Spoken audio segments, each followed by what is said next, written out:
Hello, Kevin Culp again here from Supermicro. Continued podcast on virtual machine infrastructure build out for the enterprise. I wanted to start by reviewing what we had talked about in an earlier video on our podcast where we focused on building the bridges that exist within your infrastructure, looking at the various scripts that are in the network scripts file, being able to tag an interface so that tagging takes place. Remember, we had VLAN 100, 200, and 300 that were tagged on the interface. And then we also built three bridges, bridge 100, bridge 200, and bridge 300, provided them both IP addresses, which were gateway information. This is where our virtual machines are going to connect to those bridges for vNICs and vPorts. So today we're going to talk about essentially a nifty tool that I was able to deploy on my hypervisor, which is using GNOME, and it's combined with what we call the group install virtualization package. And the way to manipulate and manage your VMs is nifty through this tool called Virtual Machine Manager. Of course, you can go and manage your VMs through VRSH. There are various command sets associated with the VRSH command set, VRSH console, VRSH destroy, so on and so forth, where VRSH pooling that you can set. And these could be scripted. You can do a VRSH edit of the QCOW to point to different locations, such as a storage pool or different NICs, if you're that advanced Linux or Unix person that understands virtualization. But for the average user or beginning user, this virtual machine manager really is all you need to really help you from a GUI perspective, get plugged into the right networks and be able to quickly deploy your virtual machines as an server architect or server administrator. So let's launch the virtual machine manager. When we talked about yesterday, we gave you the VRSH command, which VRSH list dash all gave you a list of those virtual machines that were in a shut off state. So we're still shut off, and we'll use the virtual machine manager to go ahead and start them. But before we do that, I want to quickly show you how to instantiate a virtual machine, which is very easy and simple through a selected prompts that takes you through this slick GUI to instantiate a virtual machine. So the first thing we need to do is go to the OS distro and choose from the repository our OS distro. And again, you see here it's using the mount. So this is local to our KVM hypervisor where we have these ISO distros located. And simply by clicking there and choosing it, it's already going to hook basically the CD-ROM and allow for you to instantiate or deploy an OS to the virtual machine. So we're going to choose the volume there, and we're going to continue on with forward. Let's give the memory size of this VM 1 gig. And let's give it 8 CPUs. We got a very high-powered application that requires lots of CPUs, so we bumped up the CPUs to 8. And we select the custom storage pool, and we're going to use VM host storage pool where all the VMs are basically located, which are the QCOWs. We're going to create one for us. And we're going to call this one CentOS -3. And this is where our mounted volume is, our NFS volume that we're basically presenting across the network through our NFS storage server. So let's give it a 30 gig size to allocate and say finish. Let's choose that volume now, and let's go and deploy. Let's back up for a minute. Yep, okay. And let's give it CentOS -3 as the name, and let's hinge it to what network bridge? Let's hinge it to bridge 100 and say finish. So to create that QCOW in that mounted volume across the network, so it automatically kicked the deployment process off and hinged the CD-ROM, and away we go with the deployment itself. So we'll continue on with answering the questions here, and then we'll get into spinning up the other VMs and doing some pings to validate some reachability here.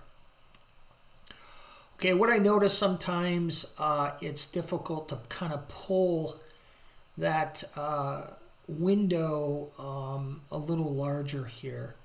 So I need to play solitaire more here because my mouse movement motorized skills is reducing as I get older. So let's continue on there, and we will click the installation destination. We'll scroll up there. We'll see the 30 gig partition allocated for us. Let's go ahead and say done. Let's change the date and time. We're in Silicon Valley, so although there's not a Silicon Valley city mentioned in the region, so we're on Pacific time, so we'll choose Los Angeles. And we'll go ahead here and kick the deployment or start it going, begin the installation. During the installation, it'll ask you to create a password for root, so we'll do so. And make sure your password, you remember it, otherwise you'll be in deep sneakers if you forget it, and you'll have to deploy it again or go into single user mode and break in, which is always not so fun. So let's go ahead here and say done. And we should start the process here of deploying the OS to the virtual machine. So we'll let that cook a little bit, and let's go ahead while that is deploying. You see the CPU usage now being logged to our screen here. So let's start up each one of these VMs. You'll notice when a VM gets initiated on run, it starts very quickly. It's quick because it's on disk, right? It's on NVMe flash drive. So the instantiation of the resource is very quick. So you can shut it down very quickly and then, of course, start it up very quickly. So as this is basically cooking and these VMs are starting, you'll see them CPU usage actually spike a little bit as they basically come up to the environment. So I think this one is sort of petered off, so I think it's ready to go. So let's open up the console to it. And so the Windows host is already up. We clicked on the Windows host. Let's just go and start on CentOS first here. So let's click on this one and click open. And it's ready to go. It's already up and prompting us for our credentials. Before we get into that, I'd like to show you the light bulb here, which gives you various different parameters or attributes you can change, like things like CPU. You can up the CPU itself. Now, you won't be able to do this when the VM is running. You'll have to shut down the VM to be able to up the CPUs themselves, or change the different types of models associated with the type of VM you have. Similarly, for memory, to bump up memory size, you'll need to have the VM shut down. And then you can look at the NIC information showing you the bridge it's connected to. In this case, it's bridge 100. The VLAN is tagged as 100. And you can change the device model type if you want here to different types of models. And then you can also change the, add an additional NIC, which will obviously create a new generation or new generated MAC address. So in this case, our MAC address is D838. So, and then there are different key sequences you can basically send, like a Control-Alt-Delete if you were a Windows host. So different keystrokes or key sequences you can send to the VM. You can look at other information here too, and be able to, shut down the VM, do a force off, or shut down, or migrate it, or delete. So let's log into this CentOS host. So we'll use root and our password.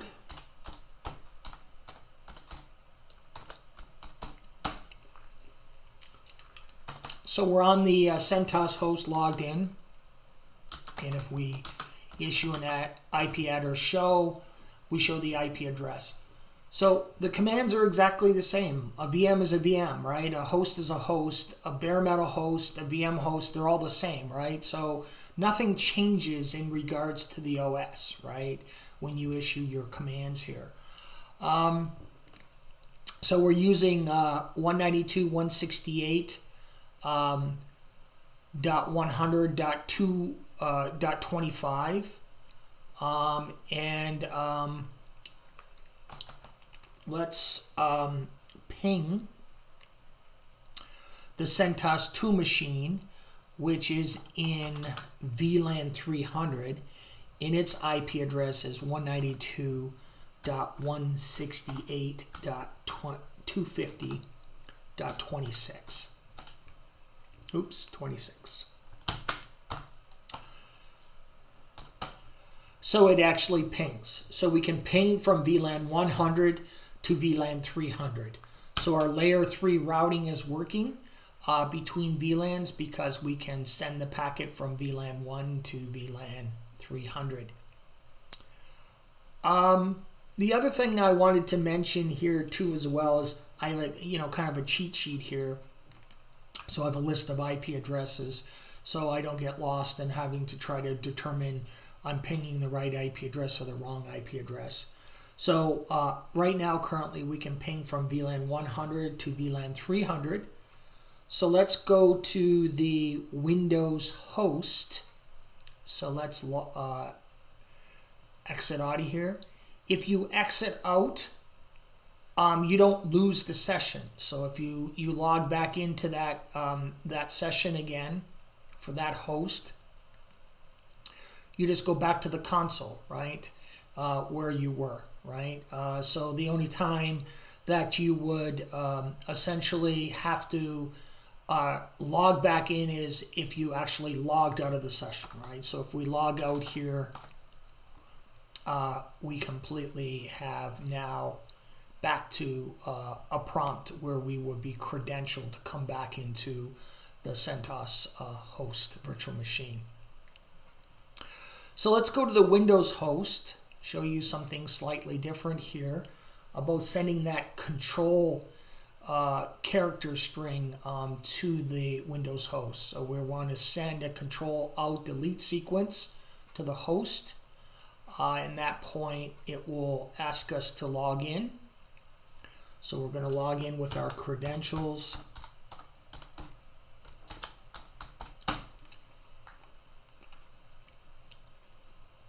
And let's see if we can make this a little bit bigger.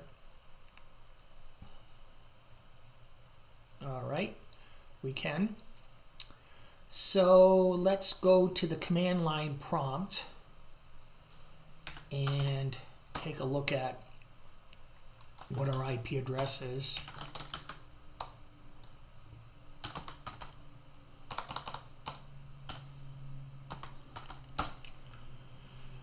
And our IP address is 192.168.200.1, so we're in VLAN 200. So let's see if we can actually ping the SCO host, which is in VLAN 672, and its IP address is 172.24.199.6. 172.24.199.6. And indeed, we can ping the SCO host, which is in a different VLAN, which is VLAN 672, which is a host is in that tagged VLAN. All right, so let's exit out of here and close this window. And let's see if we can get on the Ubuntu One host, which is in VLAN 200. And let's see if we can ping any of the other hosts. So the Ubuntu 2004 is slightly different in its look of its desktop. So let's click here for the menu itself.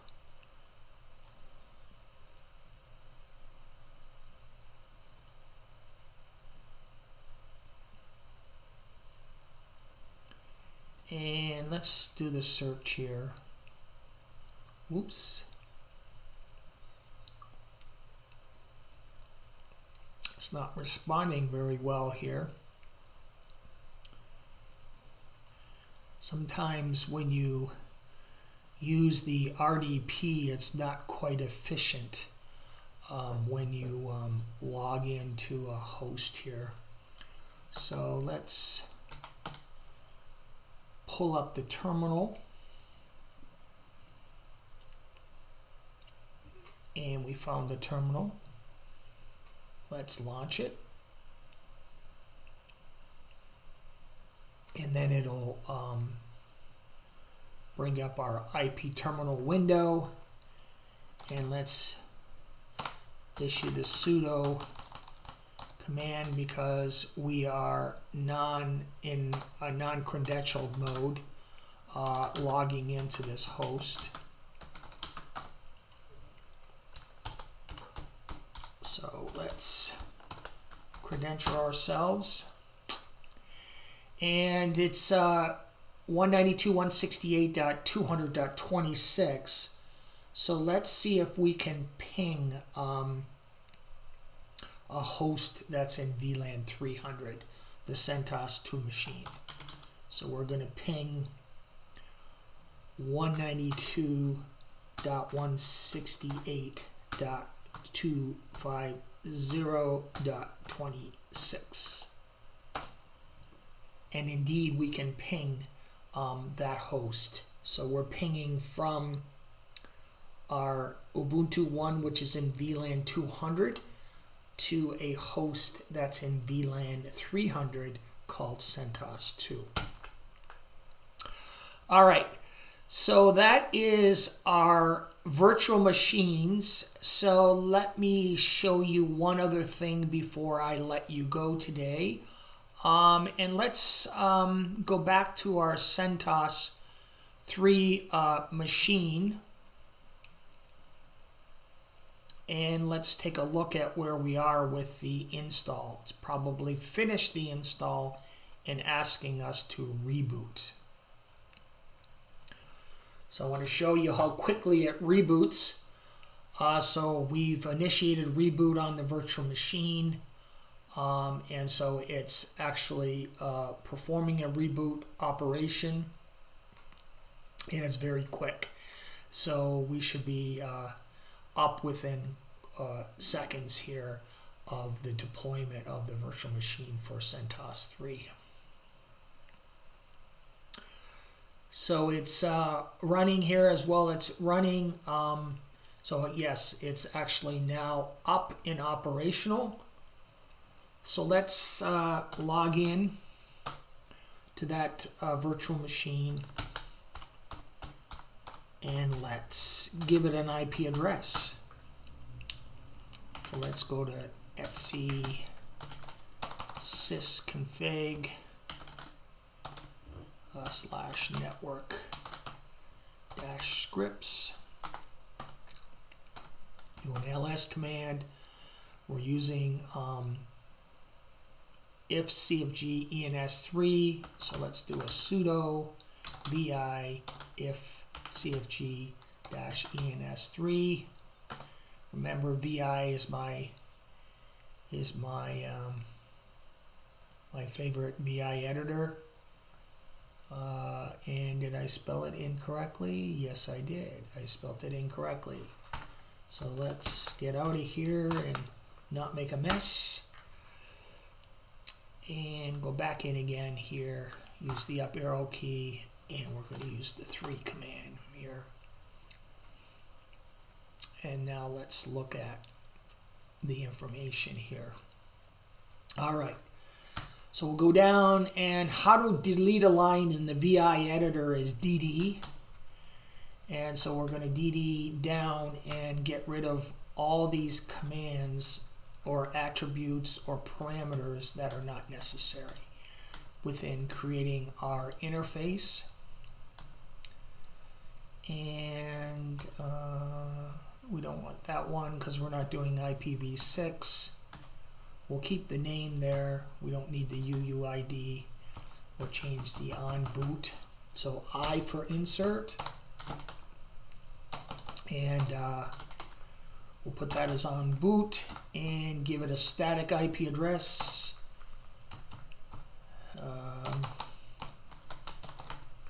And let's go down here. Give it an IP adder equals 192.168. And so let's look what bridge we're on. We're on bridge 100. So we can give it a 100.35, say. We'll give it a net mask of 255.255.255.0.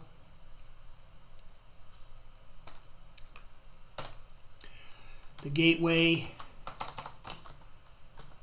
make sure you spell gateway out. Don't miss the Y like I do all the time. 192.168.100.1. And then we're going to do the DNS here of our friend Google 8.8.8.8. You could use your own DNS if you liked. I just happen to know Google off the top of my head because I use it all the time. Again, can't teach an old dog new tricks here. And we'll save it. And so we did the escape, shift, WQ bang, writes out the VI. And at this point, we can issue the command system ctl restart space network. It comes back immediately. We do an IP adder show, and we show the information of the IP address. So let's see if we can ping 192.168. Let's see. Let's use 200.26. And indeed, we can ping from VLAN 200 itself from VLAN 100 to VLAN 200 successfully. So that concludes our video of the continued podcast on building out your virtual machine enterprise. We'll see you next time. Thanks for joining.